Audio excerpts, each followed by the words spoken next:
kita, dengan kemampuan kita, tanpa Tuhan hadir, tanpa Tuhan campur tangan di dalam setiap hidup kita. Oleh karena itu saudaraku, layak kita syukuri Tuhan berikan bagi kita di pagi hari ini. Haleluya. Kita akan memperhatikan firman Tuhan, sebab firman Tuhan ini mengajar kita. Ketika kita lihat banyak hal persoalan, masalah, kekuatan kita, kemampuan kita hanya dua. Hari ini kita akan memperhatikan firman Tuhan, memberikan kita sebuah motivasi untuk kita tetap selalu berdoa setiap langkah perjalanan kita. Dan hari ini kita berbicara tentang doa dan bagaimana doa itu yang luar biasa bagi setiap hidup kita. Firman Tuhan yang terambil 1 Tesalonika 5 ayat 17. 1 Tesalonika 5 ayat yang ke-17.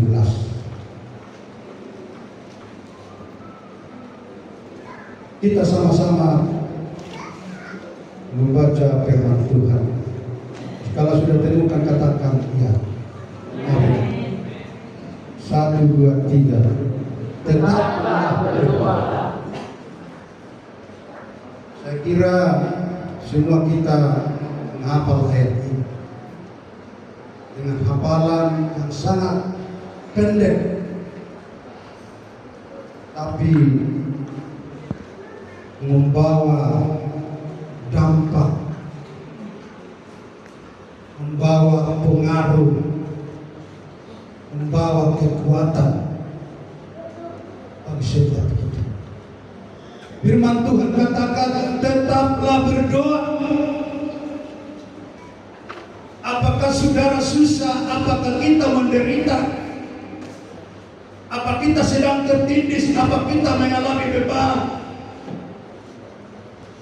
Firman Tuhan katakan tetaplah berdoa. Haleluya. Ketika kita sakit tetap berdoa. Ketika kita lemah tetap berdoa. Sebab doa kita ini adalah doa yang diinginkan Tuhan. Doa kita itu adalah hubungan kita kepada Tuhan. Dan kita percaya Tuhan itu adalah mendengar kita. Sekalipun pujian kita berkata, bukan tetap Tuhan menjawab doa kita. Kadang-kala Tuhan tidak menjawab, tapi bukan artinya bahwa Tuhan tidak mendengarkan. Dia mendengarkan. Tapi Tuhan tahu kapan Dia berikan jawaban yang pasti bagi setiap anaknya yang berdoa kepada-Nya. Yang penting bagi kita dijawab tak dijawab Tuhan. Kita mau tetap berdoa kepada Tuhan. Sebab kita tahu Tuhan kita itu Allah pengasih, Allah penyayang, Allah pemurah. Dahulu, sekarang, sampai selama-lamanya. Tapi itulah kekuatan saudara, itulah kekuatan saya. Ketika kita berjalan di tengah-tengah dunia, tidak ada yang lain. Walaupun kita pergi ke dokter, kalau Tuhan tidak izinkan, itu tidak akan terjadi. Tapi ketika Tuhan izinkan, maka itulah terjadi bagi setiap kehidupan kita. Haleluya. Dapat kita lihat sehari-hari, kita datang kepada Tuhan, semua masalah kita, semua persoalan kita, semua kelemahan kita selalu dijawab oleh Tuhan, selalu dipandang oleh Tuhan. Tapi kadang-kala saudaraku, saudara dan saya tidak siap menunggu kapan Tuhan yang terbaik Tuhan berikan bagi saudara dan bagi saya. Mungkin ketika kita berdoa langsung Tuhan jawab, mungkin ada kesombongan bagi kita. Maka kita tidak akan mungkin mengalami seperti khotbah kita minggu yang lalu. Mungkin kita tidak mengetahui seperti apa yang disampaikan firman minggu yang lalu. Tuhan berikan kita pujian-pujian yang dapat kita pikul sesuai dengan firman Tuhan. Haleluya. Dan yang kedua dikatakan 1 Petrus. Kita baca 1 Petrus. Ini banyak ayat firman Tuhan hari ini yang mengajari kita tentang doa. 1 Petrus 4 ayat yang ke-7. Bisa tayangkan di layar. Kita sama-sama membaca firman Tuhan. 1, 2, 3. Kesudahan segala sesuatu sudah dekat. Karena itu kuasailah dirimu dan jadilah tenang supaya kamu dapat berdoa. Kuasai dirimu. Pertama kita harus kuasai diri kita. Baru saudara dan saya bisa berdoa. Sebab orang tidak menguasai diri, mustahil dia dapat berdoa. Mustahil. Tapi orang-orang yang dapat menguasai dirinya, maka dia dapat berdoa. Artinya saudaraku, orang yang menguasai dirinya, dia berikan waktunya kepada Allah, kepada Tuhan. Orang yang tidak menguasai diri itu, pasti dia tidak akan memberikan waktu kepada Tuhan. Dirinya saja tak bisa dikuasai. Boro-boro kepada orang lain, boro-boro kepada Tuhan. Dia hanya mementingkan dirinya. Tapi firman Tuhan hari ini supaya kita berdoa kepada Tuhan, lalu dijawab oleh Tuhan. Yang pertama kita menguasai diri kita. Sebab kita tahu berdoa itu bukan hanya mulut saja, tapi berdoa itu dengan pikiran, dengan hati. Berdoa itu bukan hanya dengan mulut, dengan pikiran, dengan hati. Maka jiwa ini harus dikuasai. Jiwa ini harus dikuasai supaya saudara dan saya dapat berdoa yang benar kepada Tuhan. Puji Tuhan. Mari kuasai diri kita, saudara. Kita mau berdoa, mari kuasai. Kenapa saya sampai katakan ini? Dulu saya sering pengalaman, baru tak enak, baru bertengkar, lalu disidangkan makanan, mari kita berdoa. Apakah pernah saudara demikian? Saya tidak tahu.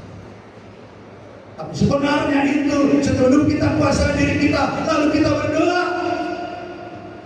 Itulah yang membuat sebenarnya doa-doa kita itu tidak selalu dijawab Tuhan. Bagaimana mungkin baru bertengkar tidak enak, lalu dihidangkan makanan berdoa, Tuhan berkati makanan ini. Tuhan mungkin berkata, oh, dirimu saja belum kuasai. Bagaimana aku mau menjawab doamu?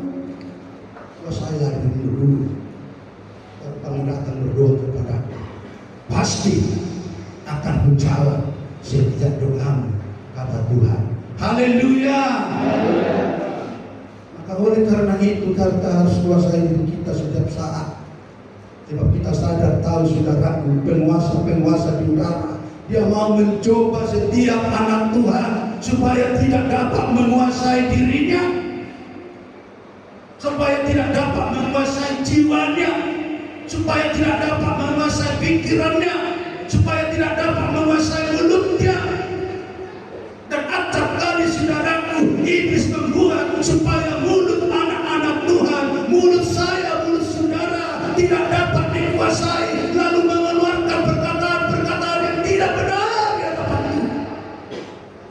Lalu itu yang sering membuat saudaraku, doa-doa kita itu tidak selalu dijawab Tuhan itu. Sadar atau tidak sadar kita, saudaraku, sering kita mengeluarkan kata-kata dari mulut kita. Sering saudaraku, pikiran kita ini pikiran yang tidak sesuai dengan pikiran Tuhan Yesus. Hati kita, jiwa kita ini sering tidak sesuai dengan jiwa Tuhan Yesus saudaraku yang kasih. Maka Tuhan katakan dalam ayat ini, kuasai dirimu, baru kamu datang berdoa kepada saya.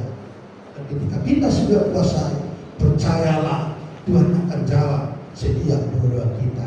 Haleluya. Dan yang ketiga saudaraku, firman Tuhan katakan Roma 12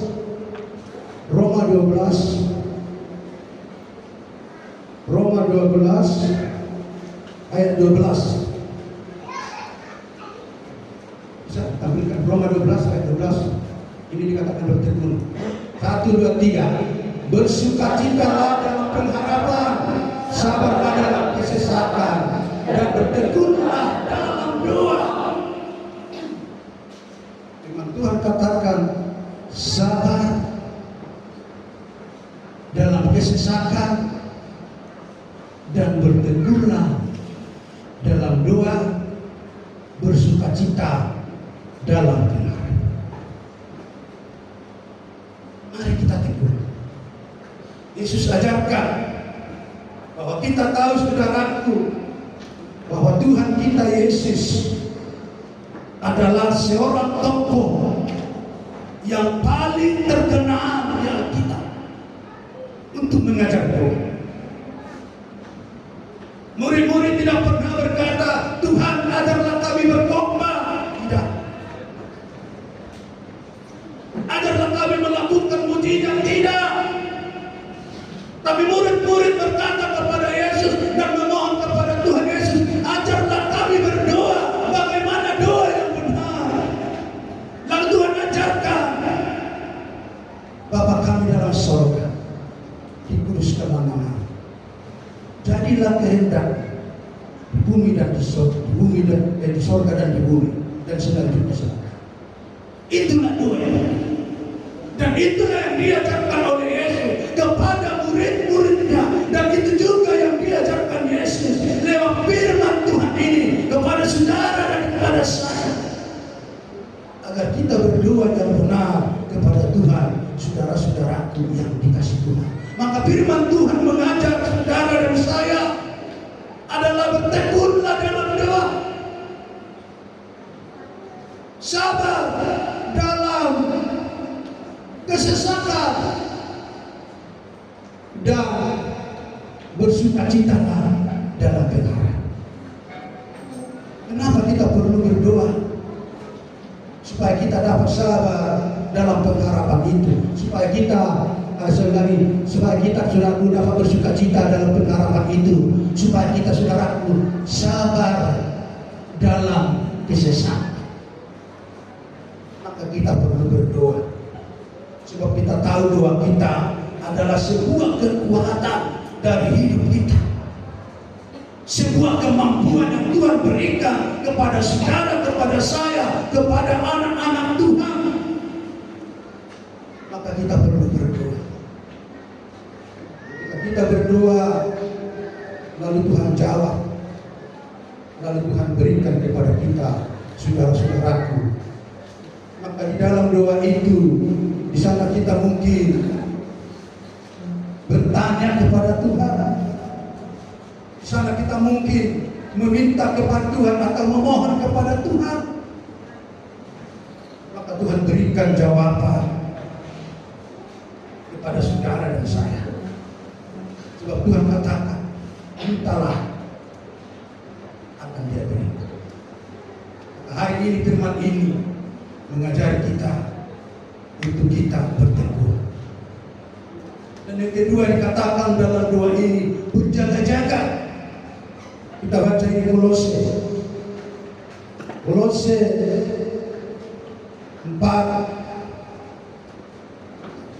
4 ayat 2.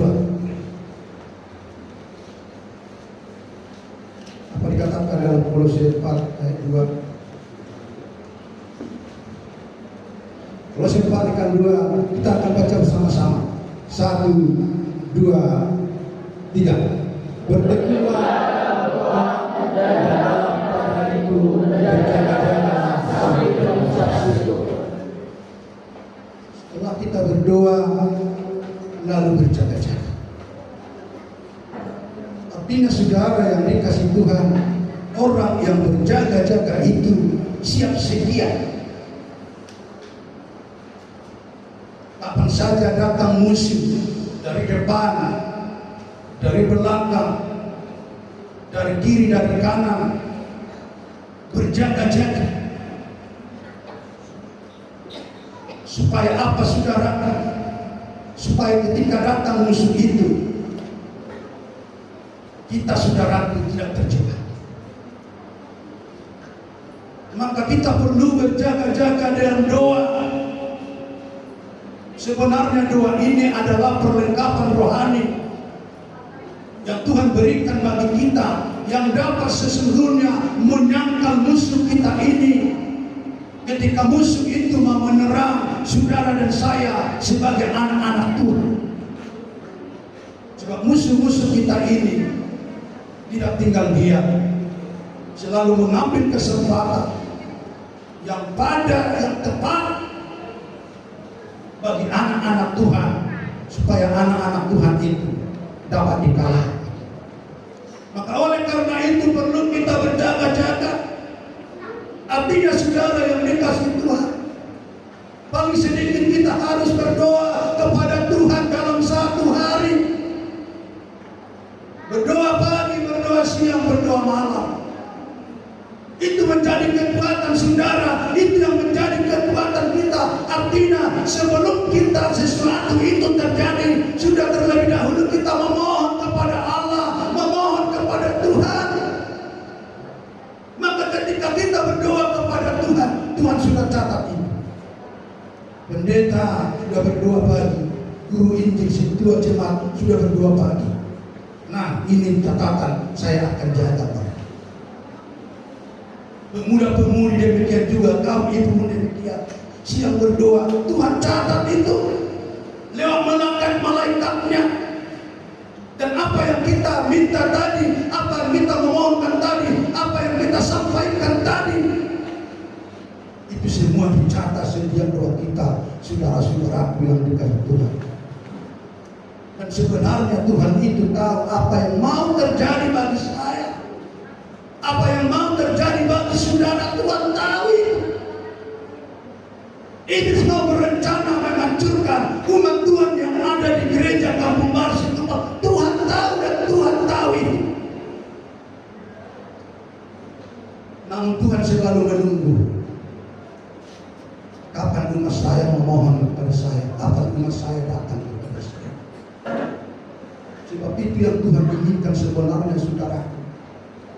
Maka ketika pertama kali Tuhan ciptakan manusia, adalah memiliki satu rancangan supaya ada hubungan manusia itu yang terus menerus kepada Allah, kepada Tuhan saudara. Dan demikian juga kepada gereja-gereja, umat-umat Tuhan. Tuhan sangat menginginkan hubungan saudara, hubungan saya yang erat kepada Tuhan. Dan Tuhan selalu senang ketika kita selalu berhubungan kepada Dia. Maka ketika kita berhubungan hanya satu kali seminggu kepada Tuhan, hati Tuhan akan lemas. Tapi ketika kita kalau bisa setiap saat berhubungan kepada Dia, hati Dia sangat senang. Sorga bergembira saudaraku ketika seluruh jemaat Kampung Baru Sikupang ini selalu datang berseru memohon, menyampaikan isi hati saudara, isi hati saya. Maka Tuhan akan sediakan yang terbaik bagi saudara dan bagi saya mulai hari ini sampai selamanya. Haleluya. Mari kita tetap berjaga-jaga. Sebab tidak tahu kita besok akan sakit. Mungkin besok kita akan terjatuh. Dan yang lain. Kalaupun kita terjatuh, saudara, firman Tuhan katakan, dia sampai tidak tergeletak. Saudara yang dikasih Tuhan, oleh karena itu kita berjaga-jaga. Senantiasa berjaga-jaga. Mungkin sakit penyakit. Kalau saudara tahu hari ini, kalau saya lihat orang rumah saya dengan tiba-tiba hari ini masih ketawa, bersenyum-senyum, di jalan ke Medan, tapi dengan tiba-tiba dia bisa sakit. Hari Jumat kemarin kami pulang dari rumah sakit setengah 8, makanya saya terlambat hari Jumat. Kalau saudara lihat perjalanan penyakit istri saya, kalau saya hitung sudah 25 tahun bulannya, itu tidak tahu kapan hari ini enak, besok bisa langsung kolap. Dibawa ke rumah sakit hari itu 500 lebih, tensinya 200 lebih. Dan firman Tuhan katakan, mari berjaga-jaga terus. Dan saya sadar dan saya tahu, ketika kami berdoa tidak sampai tergeletak. Tapi Tuhan tolong bebaskan saudara. Setelah dirawat di sana, ya kami pulang itu 215 dan tensinya pun 145/70. Saya katakan puji Tuhan yang sudah dengarkan. Nah saudaraku yang dikasihi Tuhan, tidak menutup demikian terjadi bagi kita semua. Tapi ketika kita sudah alaskan terlebih dahulu permohonan kita, permintaan kita, itu pasti direspon Tuhan. Sebab Tuhan kita itu bukan Tuhan yang pasif, tapi Tuhan kita itu Tuhan yang aktif, selalu peduli sesungguhnya bagi saudara. Namun kita sering menganggap bahwa Tuhan kita itu tidak peduli kepada kita. Tapi sesungguhnya Tuhan itu sepenuhnya kasihnya diberikan kepada saudara dan kepada saya. Bukan 100%, tapi sepenuhnya Tuhan berikan kasihnya kepada saudara dan kepada saya. Supaya kita mau sadar mengerti saudara, bahwa Tuhan kita peduli bagi saudara dan bagi saya. Sebab saudara dan saya adalah buatan jemari Tuhan, ciptaan Tuhan. Sama halnya ketika saudara membentuk satu benda, dan saudara lihat benda itu bagus dan indah, hasil karya tangan saudara. Saya percaya itu akan saudara sayangi, saudara rawat, saudara peduli sampai kapan saja. Begitu Tuhan Allah kita yang menciptakan saudara, menciptakan saya. Kita tahu kita diciptakan bukan hanya diciptakan demikian, tapi Tuhan ciptakan saudara dan saya ada maksud untuk pemulihan di sorga. Ada rencana Tuhan yang terindah yang Tuhan berikan bagi kita saudara. Maka dikatakan ayat yang lain bahwa saudara adalah sangat berharga di mata Tuhan, bahwa saya sangat berharga di mata Tuhan. Tuhan sungguh peduli bagi kita saudaraku yang dikasih. Tapi perlu kita sadari, perlu kita tahu, kalaupun itu terjadi persoalan masalah itu dalam khotbah kita minggu yang lalu, supaya kita senantiasa saudaraku dirancangkan damai sejahtera yang indah bagi kita. Haleluya. Saudaraku yang dikasih Tuhan, demikian juga mari kita berjaga-jaga. Kita baca lagi Yakobus 5 ayat 16. Yakobus 5 ayat 16, apa dikatakan di sana?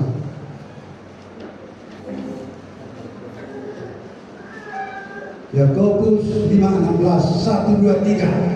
Karena itu hendaklah kamu saling mengaku dosamu dan saling mendoakan supaya kamu sembuh. Doa yang benar bila diyakini dengan doakan sangat besar kuasa. Nah saudaraku, firman Tuhan katakan, karena itu hendaklah kamu saling mengaku dosamu dan saling mendoakan supaya kamu sembuh. Doa orang benar bila dengan yakin didoakan sangat besar kuasa.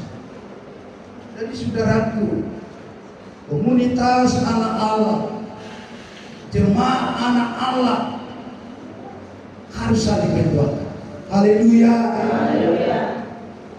Kita semua di sini saling menopang dengan doa. Sebab itu yang dapat kita berikan kepada saudara kita yang sangat simpel. Mungkin kalau kita berikan uang, kebetulan mungkin kita tidak ada uang. Yang dapat kita berikan adalah hanya doa. Tujuannya firman Tuhan ini, saudaraku yang dikasihi Tuhan, supaya kita sembuh. Maka saudara yang dikasih Tuhan, kita mau berdoa antara satunya. Kalau saya berdoa di rumah, mungkin akan mengambil waktu 1 jam lebih. Apalagi saya doakan yang saya ingat namanya, maka akan mengambil waktu mungkin 2 jam. Dan ini kita mau belajar, saudara. Maksud tujuannya itu sangat besar. Maka sehingga hari ini firman Tuhan ini memiliki judul banyak berdoa, banyak mujizat. Haleluya. Banyak berdoa, banyak mujizat. Ketika kita berdoa kan saudara kita ada mujizat. Walaupun kita tidak tahu di rumahnya dia sedang tergeletak, maka ketika kita berdoa kepada Allah menjadi satu menara, maka menara itu akan memancarkan kepada saudara kita. Saat itu juga saudara kita akan dapat terbangun dan terselamatkan dan bisa dengan selamat kembali. Puji Tuhan. Dan itu harus kita yakini. Kita berdoa di dalam roh dan kebenaran, artinya kita berdoa kepada Allah. Sebab dia adalah sebuah satelit yang dapat sebenarnya meneropong kita semua, siapapun kita. Walaupun kita berjauhan, kita tidak dapat lihat. Tapi Tuhan kita itu begitu dekat bagi saudara, begitu dekat bagi saya. Dia tahu persoalanmu, dia tahu masalahmu. Tapi Tuhan ingin umat-umatnya belajar berdoa, memohon kepada Tuhan. Nanti setelah kita sampaikan doa kita kepada Tuhan, maka Tuhan akan memancarkan itu kepada saudara kita. Maka akan terjadi mujizat yang luar biasa bagi saudara kita. Haleluya. Kita doakan saudara kita diberkati, berkat jasmani terlebih rohani. Dan kita percaya ketika saudara kita diberkati jasmani saja, maka itu akan berdampak besar bagi saudara dan bagi saya. Haleluya. Jangan kita doakan itu atau emang mengatakan kok di meditasi lain jadi bangun salah. Kita doakan saudara kita kaya. Haleluya. Mulut bisa di kita anon dengan narkoba maka tadi. Jadi sekali waktu begitu nanti Tuhan akan berkata kepada kita. Tuhan akan mungkin katakan, oh itu dari saya. Jangan ada yang berbeda. Tapi kita berdoa kepada Tuhan, kalau bisa kita semua ini diberikan yaitu sukacita yang besar, diberikan berkat-berkat, diberikan kekayaan-kekayaan. Usahamu akan diberkati, pekerjaanmu diberkati, tokomu akan diberkati ketika kita sama-sama berdoa Tuhan. Sebab firman Tuhan katakan tadi saudaraku, kita berdoa itu supaya kamu disembuhkan. Haleluya. Kamu disembuhkan. Saudara kita yang bekerja jangan ada PHK. Kalau perlu dipakai terus. Ada sesuatu yang indah yang Tuhan berikan kepada saudara kita itu, sehingga saudara kita itu semakin disayang oleh pimpinannya, yaitu atasannya. Maka ketika ada pengangkatan, nama dia itu tidak ada di sana, tapi nama dia itu selamat.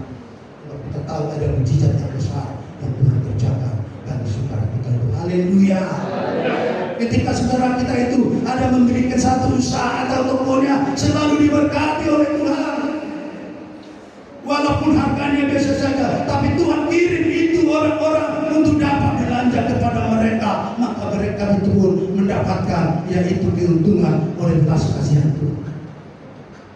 Itu dampak dari doa kita yang kita sampaikan kepada Tuhan. Maka perlu saudaraku yang dikasih Tuhan, kalau selama ini kita tidak pernah mendoakan saudara kita, terkhususnya yang ada di gereja kita ini, mari saudaraku mulai hari ini sesuai dengan firman Tuhan ini kita selalu berdoa.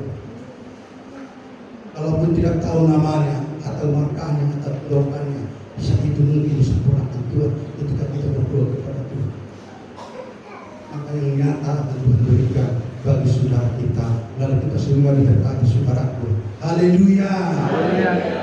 Dan saya percaya kalau kita semua diberkati Tuhan, berkat jasmani, berkat rohani, berkat jasmani diberkati, tidak akan sulit kita saudaraku untuk memberikan yang terbaik kepada Tuhan.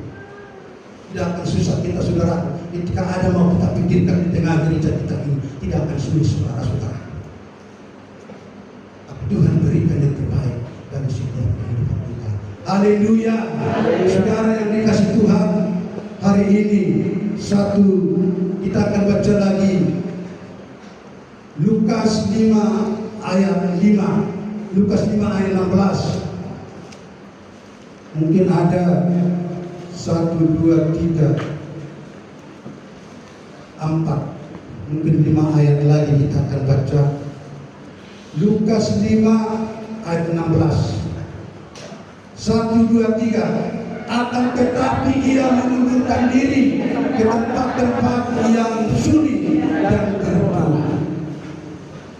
Yesus pun mengambil kesempatan yang baik, dia berdoa. Sebab Tuhan katakan, kalau kamu berdoa, janganlah seperti orang-orang yang berdoa di pinggir jalan, tapi masuklah di dalam kamarmu dan tutuplah dan utarakanlah isi hatimu kepada Bapamu di sorga, maka doamu akan dijawab. Ini Tuhan berikan dia pergi ke tempat yang sunyi. Mungkin waktu itu Tuhan Yesus tidak ada punya rumah seperti kita hari-hari ini. Dan kita hari ini saya kira sudah semua sudah punya rumah. Haleluya. Tapi Yesus saudaraku tidak punya rumah. Maka dia katakan, dia datang ke kampung halamannya, tidak diterima. Sedangkan apa burung diliang, apa dikatakan yang lain mempunyai sarang. Tapi Yesus di rumahnya, di kampung halamannya tidak mempunyai rumah. Oleh karena itu saudaraku, firman Tuhan katakan di tempat yang sunyi, artinya sendirian. Dia meminta kepada Bapaknya, memohon kepada Bapaknya agar Bapaknya memberikan kekuatan kepada Yesus. Saudara yang dikasih Tuhan, bahwa kita tahu Yesus itu adalah namanya. Yesus itu adalah firman Allah. Dan dia diberi nama, kita kenal Yesus. Dan dia memiliki gelar Tuhan. Maka disatukan Tuhan Yesus adalah firman Allah yang hidup, yang datang ke tengah dunia, menjadi manusia, sama seperti saudara dan bagi saya. Maka ketika Yesus itu datang ke tengah dunia ini, dia merasakan haus, dia merasakan sakit. Maka lewat itulah Tuhan berdoa kepada Bapaknya, sebab dia sudah mengambil rupa seperti rupa manusia yang merasakan kelelahan, yang merasakan kelemahan, yang merasakan kehausan, yang merasakan kelaparan, saudara-saudaraku. Sehingga Tuhan adalah berdoa ke Bapaknya. Maksud tujuan itu saudaraku, supaya kita manusia belajar daripada apa yang dilakukan Yesus, supaya dia adalah menjadi teladan saudara, teladan saya, bahwa saudara saya adalah yang terbatas adanya sebagai manusia saudaraku yang dikasih Tuhan. Maka Tuhan berikan itu teladan ini, contoh ini. Dia berdoa ke tempat yang sunyi saudaraku, memohon kepada Bapa. Maka itu juga lah saudaraku yang sesungguhnya mau kita lakukan, mau kita kerjakan di dalam kemanusiaan kita ini yang sudah ditebus oleh darah Yesus dengan sesungguhnya, sepenuhnya. Maka dikatakan Tuhan kita itu adalah manusia sepenuhnya. Tidak 100% Yesus itu manusia, tapi Yesus itu sebenarnya yang benar adalah sepenuhnya manusia, sepenuhnya Allah. Itulah Yesus kita, adalah firman Allah. Artinya firman itu adalah buah pikiran oleh Allah. Maka sesungguhnya segala sesuatu Allah ciptakan itu dengan buah pikirannya.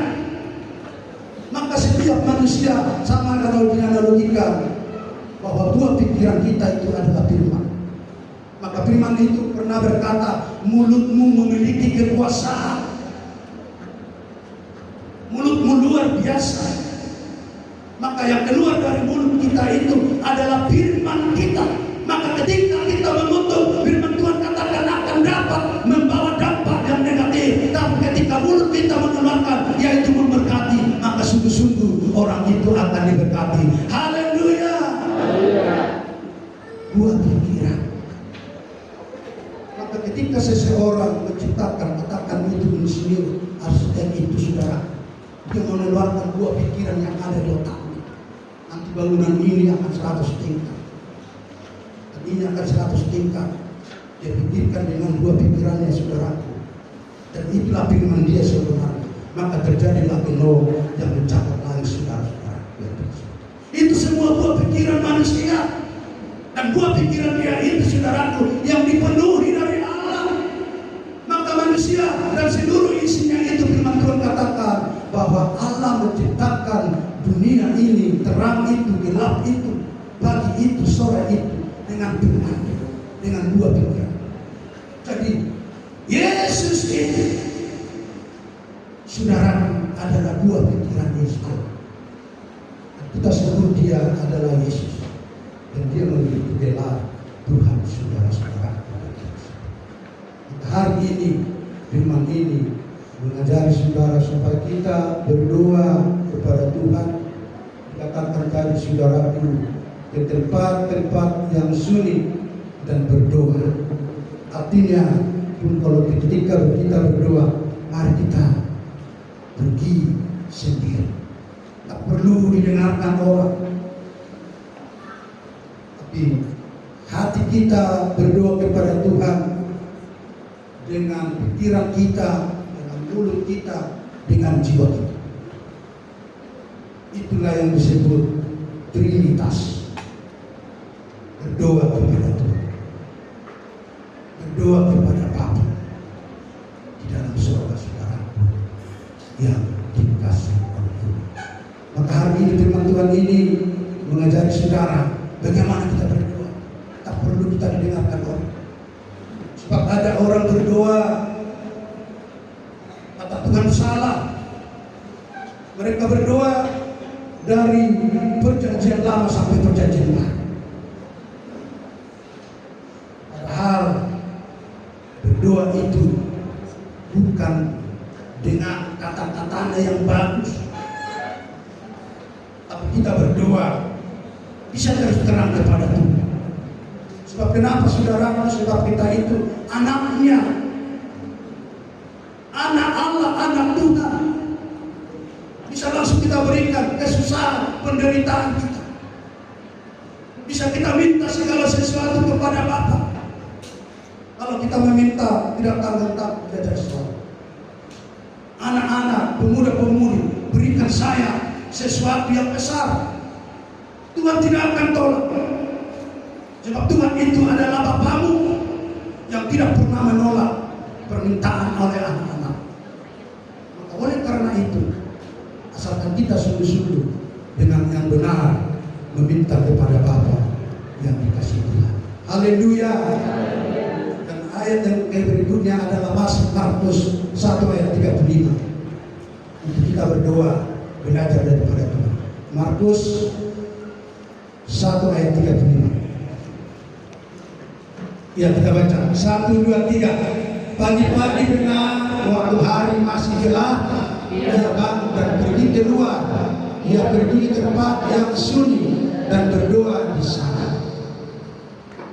Artinya saudara yang dikasih Tuhan, sebelum kita atau kaki kita menginjakkan ke tanah, seperti Tuhan Yesus, mari kita berdoa terlebih dahulu. Sampaikan kepada Tuhan. Pagi-pagi kata firman Tuhan, dan pergi pagi-pagi benar. Kalau dikatakan pagi-pagi benar, itu jam 5, mungkin itu jam 6. Itu pagi-pagi benar. Sebelum kita beraktivitas yang lain, bekerja yang lain, Tuhan ajarkan supaya saudara dan saya belajar mau berdoa sebelum kaki kita menginjakkan tanah. Mau kita berdoa kepada Tuhan terlebih dahulu. Dan ini Tuhan inginkan dari kita pribadi dan pribadi keluarga lepas keluarga saudaraku sebagai anak-anak Tuhan, sebagai kekasih jiwa Tuhan. Dia ingin menerima apa dari kita. Artinya dia ingin mendengarkan isi surat kita kepada Tuhan pagi-pagi benar. Ketika kita mau berkata, Tuhan berkati keluarga kami, berkati saya. Dan nanti jam 7 saya akan pergi untuk bekerja di satu perusahaan untuk menghidupi keluarga saya. Untuk itu tuntun kami, berikan yang terbaik bagi kami. Jauhkan kami dari segala mara. Pasti Tuhan akan jawab. Di tengah jalan kita dituntun, ditibakan dengan selamat di tempat kerja. Lalu pulang nanti sore, begitu bersama keluarga tak kurang sesuatu. Ini saudaraku, doa ini kita sampaikan terlebih dahulu kepada Tuhan. Artinya supaya ada pemeliharaan Tuhan. Sesungguhnya hidup kita ini, ketika kita disampaikan kepada Tuhan, ada satu kaper daripada Tuhan, pelindung daripada Tuhan. Dia akan utus malaikatnya untuk menopang saudara, untuk menopang saya. Maka di tengah perjalanan dijauhkan. Maka ada cerita, oh tadi pagi saya hampir tabrak. Jadi kita tidak sadari. Ketika kita melamun, merangan, leduk, hampir tabrak. Untung remnya bakal. Nah saudara-saudara, kita tidak sadar itu terjadi oleh karena doa kita pagi-pagi yang terlalu dahulu kita sampaikan kepada Tuhan. Haleluya. Mari kita berdoa lagi kepada Tuhan. Pagi-pagi berdoa. Saudara, iblis setan selalu memberikan kita supaya kita terlelap, tertidur pagi-pagi benar, tidak mau datang kepada Tuhan. Sehingga banyak anak Tuhan terlebih dahulu datang kepada iblis. Kepada iblis saudaraku, bagi benar dia tidak bangun. Namun dia bangun ketika ada keramaian, mencari kesempatan dalam kesempitan. Saudara-saudara, itulah iblis. Tapi Tuhan kita tidak demikian. Saudara-saudara yang dikasihi Tuhan. Haleluya. Tapi Tuhan kita itu memberikan yang terbaik bagi setiap kehidupan kita. Saudara yang dikasih Tuhan, jangan kita setelah mentok baru datang kepada Tuhan. Setelah terjadi kesusahan, setelah terjadi sempit, oh Tuhan tolong kami, oh Tuhan berikan jalan keluar bagi kami. Tapi Tuhan mau sebelum terjadi sesuatu itu, kita mau datang kepada Dia terus menerus tanpa terbatas saudaraku. Sebab Tuhan kita itu saudaraku, Tuhan yang jaya. Maka kita tidak saudaraku menunggu-nunggu waktu untuk datang kepada Tuhan. Tapi pagi-pagi benar itu terlebih dahulu yang lain. Tapi saudara yang sekarang ini bagi-bagi ini yang dicari apa? Tidak anaknya, tidak istrinya, tidak suaminya. Mungkin dicari, oh di mana yang berkuliah tadi malam? Itu sekarang saudara yang dikasih Tuhan. Tidak mencari Tuhan. Maka oleh karena itu firman Tuhan katakan pagi-pagi benar, janganlah cari handphone, tapi carilah Tuhan. Haleluya. Handphone itu adalah nomor yang terakhir. Carilah anak, cari istri. Di mana mereka? Setelah sampaikan kepada Tuhan. Sebab doa kita dari meminta memohon, biar dilindungi keluarga kita, dilindungi anak kita, dilindungi istri kita, dilindungi suami kita. Maka ketika itu kita sampaikan kepada Tuhan, pastilah Tuhan jawab. Sebab Tuhan kita itu adalah Tuhan yang baik, Maha Pengasih, Maha Penyayang. Saudara-saudaraku yang dikasihi Tuhan. Maka ketika kita berdoa memohon kepada Tuhan, ketika mentok, maka Tuhan tidak respon. Kayak apa bodoh yang mencalo atamu, yang mencalo tanyamu. Isi oraho, isi au.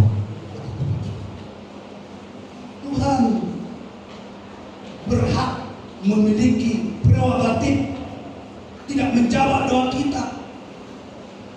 Anu masalah baru rotual. Sering itu sudah ada yang dikasih Tuhan setelah masalah baru datang. Tapi Tuhan inginkan sebelum terjadi masalah itu,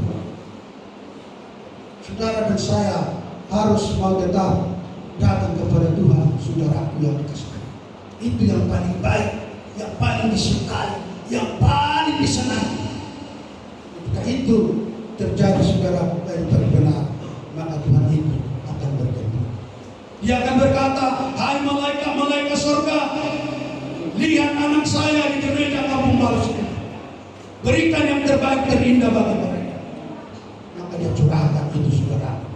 Dengan kita tidak sangka-sangka akan luar biasa sejatinya akan Tuhan berikan kepada saudara dan kepada saya. Haleluya. Dan selanjutnya kita lihat Matius 14 ayat 13. Ini dicatat nanti saudaraku, biar di rumah nanti belajar ayat ini tentang doa. Jangan sudah dengarkan, tapi nanti lupa saudaraku, walaupun tidak ditanya. Tapi ketika kita sudah catat, lalu kita datang kepada Tuhan nanti saudaraku, bagaimana cara-cara untuk datang berdoa kepada Tuhan. Ayat 13 kita baca saudara-saudaraku. Setelah Yesus mendengarkan berita itu, menyingkirlah dia dari situ dan menyingkirkan. Tetapi orang-orang banyak mendengarkannya dan mengikuti dia dengan mengambil jalan dari kota-kota mereka. Saudaraku, ketika dikatakan di sini meringkir Maria, kenapa Yesus meringkir? Dikatakan tadi setelah Yesus mendengar berita itu. Berita apa yang didengar Tuhan? Ceritanya ini saudaraku, waktu itu Yohanes Pembaptis lehernya dipotong. Lalu disampaikan murid-muridnya kepada Yesus. Orang Tuhan, hanya budari, naik pongkor bumi Yohanes Pembaptis. Biasanya itu saudaraku akan banyak yang beredar. Mungkin orang akan berkata bagaimana Tuhan itu tidak peduli kepada muridnya Yohanes, semalam sudah dipotong oleh raja, oleh karena permintaan anak raja itu supaya kepala Yohanes Pembaptis dipotong. Maka Yesus meringkir. Dia tahu, dia sadar bahwa akan ada nanti tagihan kepada dia. Ini saudara manusia. Mungkin orang akan berkata bagaimana Yesus itu sebagai gurunya tidak peduli. Nah saudara-saudara, ini menjadi tugas. Sama halnya saudaraku, terjadi masalah kita di Tanjung Muncang. Bagaimana pendeta selain itu tak berani ngambil keputusan itu dan itu, padahal saya tidak tahu masalah. Ini manusia lumrah. Akan ada pertanyaan, akan ada tuntutan daripada manusia yang tidak mengerti sebenarnya apa pokok permasalahannya. Untuk menghindari itu, maka Yesus meringkir saudara-saudara yang dikasih. Dan dia melalui perahu pergi ke tempat yang lain. Dan dia tahu, mengerti, sebab dia tidak terbatas oleh ruang waktu. Dia tahu bahwa Yohanes dari situ akan dipotong, lehernya akan dipotong.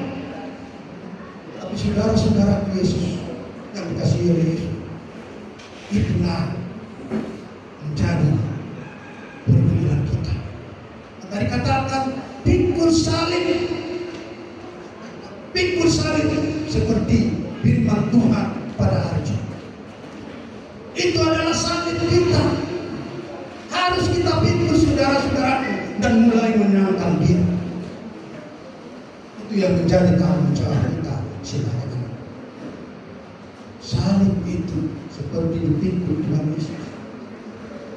Dia tidak meremeh, dia tidak menolakkan orang lain. Tapi Yesus berani menyangkal dirinya sebagai sudah menjadi manusia. harus dialami, harus dilalui.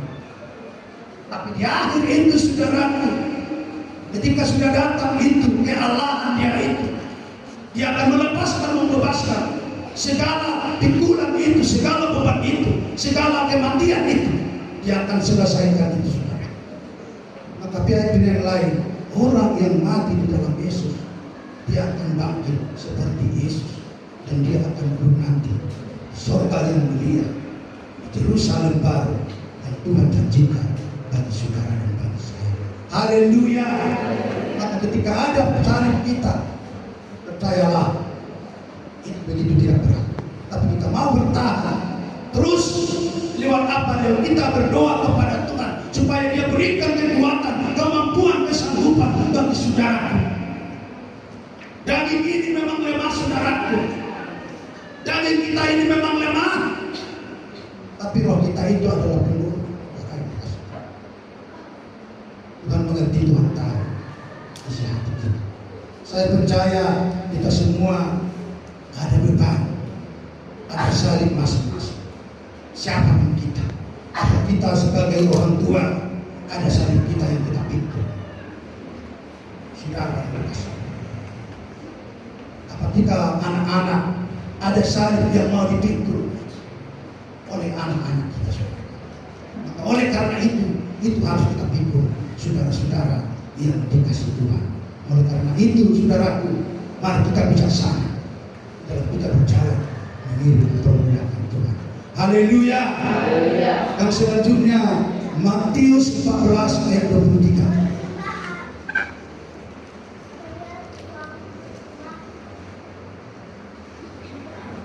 Satu, dua, tiga. Dan setelah orang banyak itu disuruhnya pulang, Yesus naik ke atas bukit untuk berdoa seorang diri. Ketika hari sudah malam, ia sendirian di situ. Kalau tadi pagi dia sendirian juga, malam pun dia sendirian juga. Artinya menunjukkan kepada kita, saudaraku yang dikasih Tuhan, bahwa Yesus itu tidak lepas dari Tuhan. Malam hari pun dia dikatakan dia pergi ke bukit. Dan setelah orang banyak itu disuruh pulang, Yesus naik ke atas bukit untuk berdoa seorang diri. Artinya Bapak Ibu Saudara yang dikasih Tuhan, bahwa Tuhan Yesus itu punya mesbah.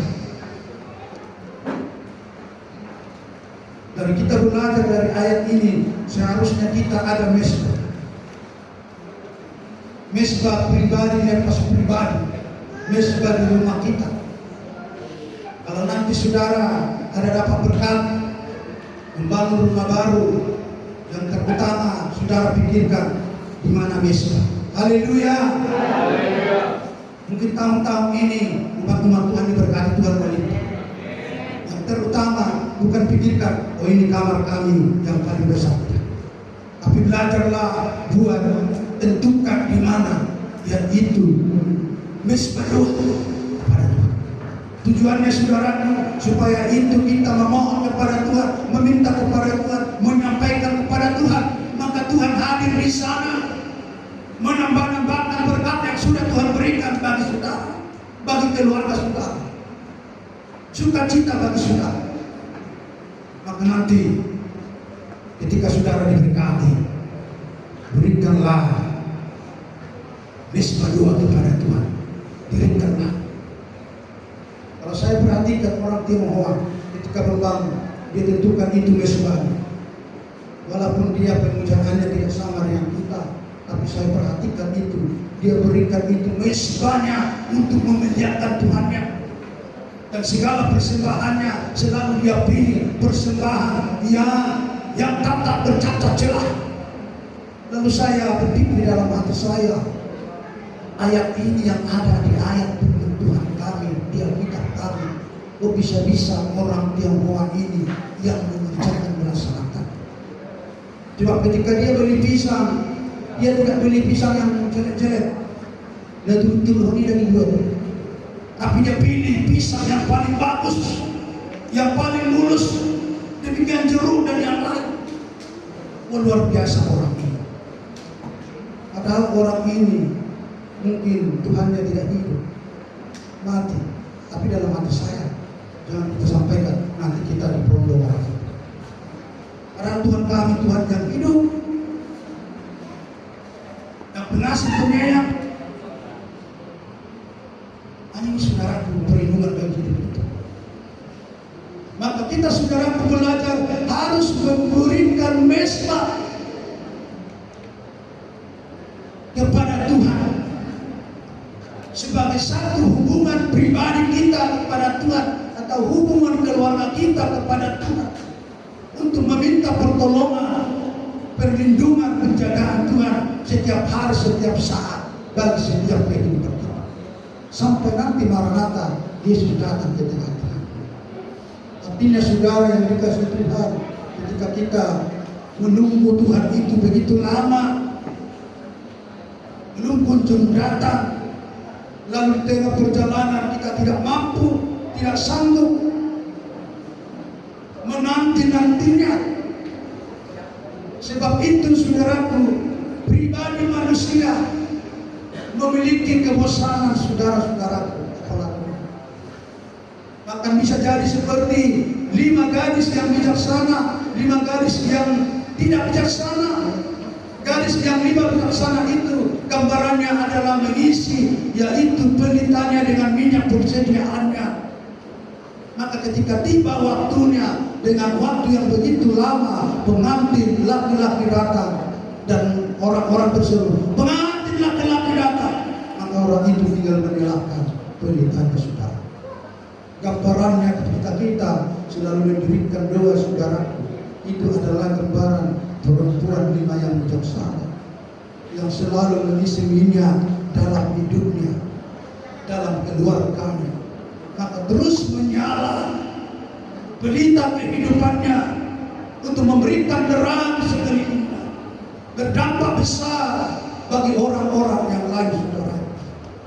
Itu tujuan kita memberikan doa atau mesbah pribadi kepada Tuhan. Maka kepada Tuhan saudaraku, setiap kepala keluarga yang menjadi imam di tengah-tengah keluarga, yang walaupun imam kepala keluarga itu ada keterbatasan, ibu keterbatasan, anak-anak saudaraku ada keterbatasan, tapi saudaraku sebagai kepala keluarga suami adalah imam, memiliki tanggung jawab yang besar di tengah-tengah keluarga. Kepada kita kaum bapak, kita memiliki tanggung jawab di tengah keluarga. Haleluya. Kaum bapak yang menjadi imam di tengah keluarga, mari kita belajar dari Yesus. Pertama-tama kepada kaum bapak.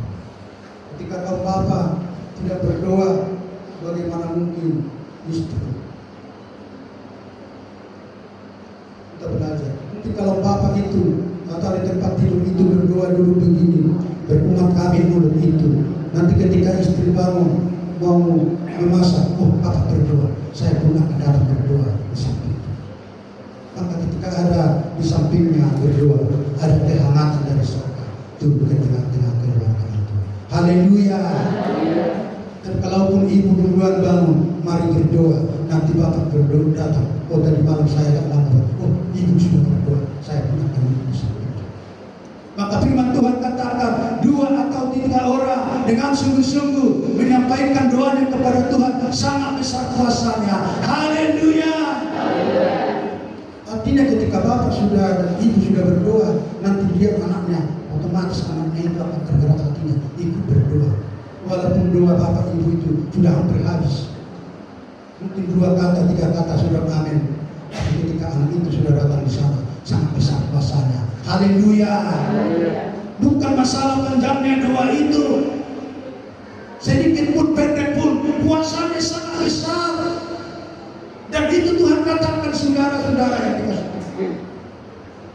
Oleh karena itu siapapun kita belajar berdoa saudara-saudara, yang walaupun kita terbatas, namun kita tahu jika tidak punya persoalan kita masalah, bergumulan, kita sampaikan kepada Tuhan. Sebab kita tahu Tuhan kita, Allah kita sungguh tidak terbatas. Haleluya. Tuhan kita tidak terbatas. Maka kita datang kepada Tuhan, berserulah kepada Tuhan, dan minta kepada Tuhan, saudara. Mari kita belajar menangis kepada Tuhan. Kalaupun kita menangis, saudara-saudaraku yang dikasih Tuhan, nanti muka kita akan terkotor dan muka kita, saudaraku, akan menjadi jelek. Walaupun ibu-ibu sedang ada istri, nanti ketika berdoa khusus kepada Tuhan, walaupun istrimu hancur, tidak jadi masalah. Minta kepada Tuhan, akan dibalas dengan baik. Haleluya. Tidak peduli istri rusak. Yang penting, saudaraku, lebih baik saudara menangis di hadapan Tuhan daripada menangis di tengah-tengah manusia. Jika saudara menangis di tengah-tengah manusia, kemudian menghabis istrinya, dan mulai mengajarkan. Tapi ketika saudara menangis di hadapan Tuhan, lalu istri kaum ibu pemuda, pemudi-pemudi, yaitu istrinya hancur, minta kepada Tuhan, pasti dibalas. Haleluya. Yang dulunya tidak branded akan branded kasih Tuhan. Amin. Harga yang 100.000, 150.000, ketika Tuhan melihat berlipat-lipat ganda 70, 80, akan Tuhan balaskan itu. Ketika itu menenangkan hati Allah. Puji Tuhan. Hari ini firman Tuhan sudah banyak mengajar kita. Mari kita renungkan dalam setiap hidup kita. Sehingga kita, saudaraku, ada umat-umat yang berkenan kepada Tuhan. Sehingga dikatakan dalam Amsal, ada orang mengira jalannya baik, tapi ujungnya adalah buntu, saudaraku. Amsal berapa itu? Walaupun tidak benar kali firman, tapi yang saya ingat itu ayat 21, ayat 14. Amsal 14. Kita baca ayat 14. Apa dikatakan di sana? Ayat 12. Ayat Amsal 14 ayat 12. Ada jalan yang disangka orang lurus, tetapi ujungnya menuju maut. Nah, saudara, banyak orang yang berpikir dia disangkanya hidupnya ini, walaupun tidak berdoa kepada Tuhan, sebab merasa dirinya sehat, tidak merasa dirinya fit, sebab merasa dirinya mampu, tidak merasa dirinya sanggup. Dia tidak ingat berdoa kepada Tuhan. Tapi dia tidak sadar firman Tuhan menjelaskan ada jalan yang disangka orang harus lurus, tetapi ujungnya menuju maut.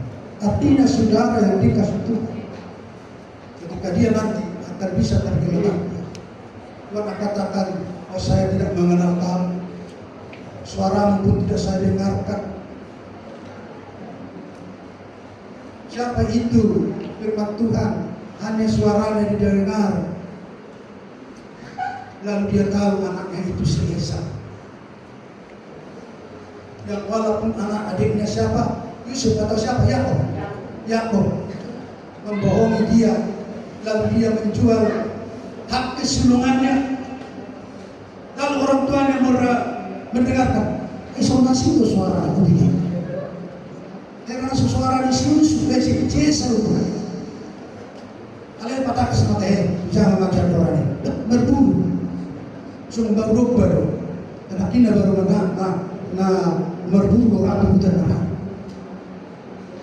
Akhirnya saudaraku, orang tuanya pun memberkati dia menjadi berhak memiliki kesulungan. Artinya saudara yang dikasih Tuhan, kesulungan ini sangat perlu. Bahwa saudara dan saya, anak-anak Allah, menjadi anak sulung yang dipilih oleh Tuhan menjadi pemilih kerajaan surga. Haleluya. Jangan kita jual kesulungan kita. Sebab di hari zaman, saudara, banyak anak Tuhan yang menjual imannya, hak kesulungannya. Mungkin itu karena sesuatu, mungkin itu karena ekonomi, mungkin itu karena perhubungan antara satu dengan lain. Mari jangan jual kesulungan. Pemuda-pemudi jangan jual kesulungan. Oleh karena laki-laki mungkin nanti perempuan-perempuan, mungkin karena perempuan-perempuan nanti laki pemuda-pemudi menjual kesulungan. Jangan. Pegang imanmu dengan tinggi. Datang kepada Tuhan.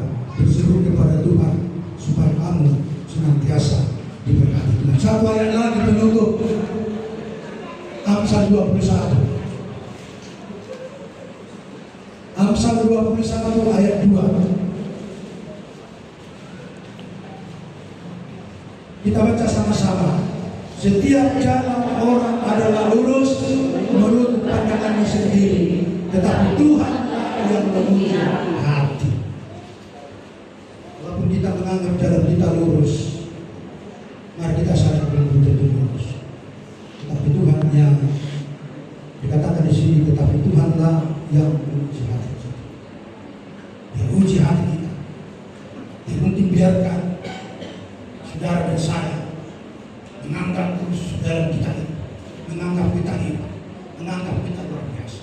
Tapi kita mau sadar dan tahu, saya belum sesuai dengan penyampaian firman Tuhan ini, bahwa Tuhanlah yang menguji hati saudara, hati saya, saudara-saudara. Firman Tuhan yang sudah kita terima, biarlah kita renungkan di dalam setiap kehidupan kita, sehingga ini menjadi sesuatu yang melakukan mujizat besar dalam setiap hidup kita. Maka benar saudara, banyak berdoa, banyak mujizat yang kita terima. Haleluya. Amin. Mari kita